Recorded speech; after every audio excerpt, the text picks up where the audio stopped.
before the pandemic, I was doing the theatre work, and I was slowly doing more like music and bits of film that were about the climate crisis and exploring that through my music. And then the pandemic happened, and all of my work disappeared pretty much, like because at that time it was so reliant on theatre.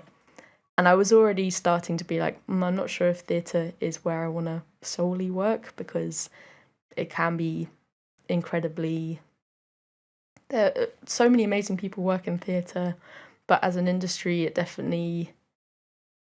it's hard to work there and make much of a living, I think. Yeah. Unless you're at the top of it, where you're producing giant kind of West End shows. Yeah. So much of it is quite all-consuming, and it gets to a point where you're like, okay, I'm getting through my 20s now. I don't think this is sustainable. And being in London as well, exactly, where it's not cheap to be here where the work is as well.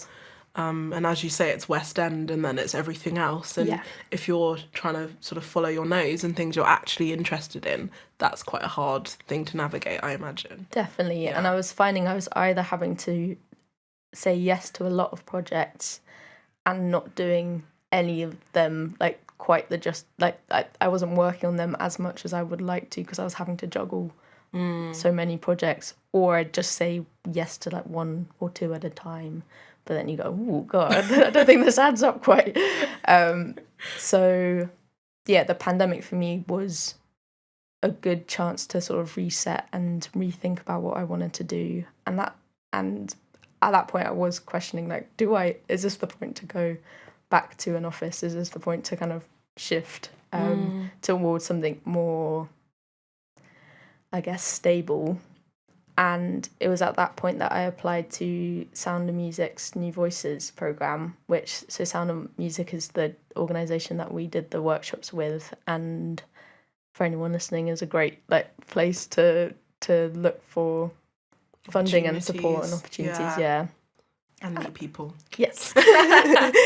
And they have, I think they've changed the name of it now, but it was this 18-month programme where they support composers to create a new sound or music piece.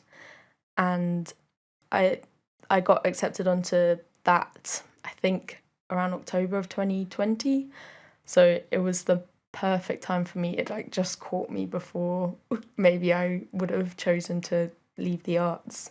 Yeah, I was just going to say, it's quite funny because some people listening might be like, so you went for music? It's like, yeah, I know.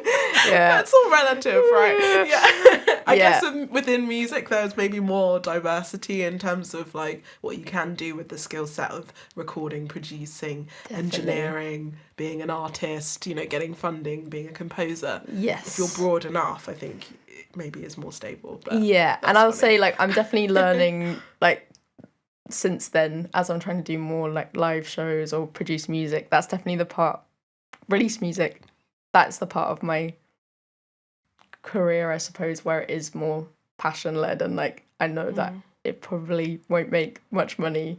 And so actually with the pandemic, I was shifting quite a lot towards audio, and because I think the theatre world shifted to kind of audio drama at first, because that's what people could still do fairly remotely.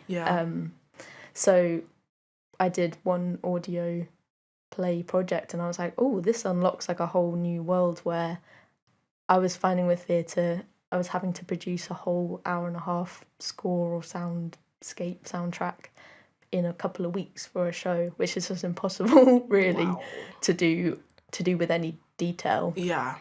And then with the audio stuff, I was realising, oh, this piece is 10 minutes long, but I'm being paid the same, and I can pour so much more detail into it and really respond to the words or create these sound worlds. And so for me, that was a really exciting moment and shift in my work, where so radio and podcast is a huge part of how my job is currently sustainable.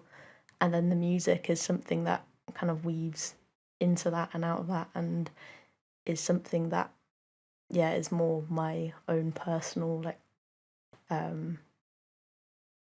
journey, I suppose, and something that I would love to be more sustainable and a bigger part of the pie, I suppose. Yeah. But at the moment, it's something that is more of an investment.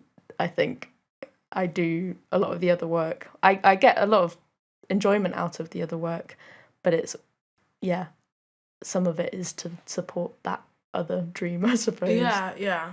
But then circling back to the Eden Project, Yes. right? So you said that this project, what kind of came out of it was something that really felt like you for the first time. Yeah. And that seems like a really cool hybrid of where you get to have your cake and eat it. Do you feel like it was like that? Definitely. And I think it was the first, because I'd been working so much as a collaborator on other people's projects up to that point. And I really, in the first lockdown, one of the things that came out of it for me was I felt I needed to have at least one strand of what I do be self-led and be my projects. And it just so happened that was music.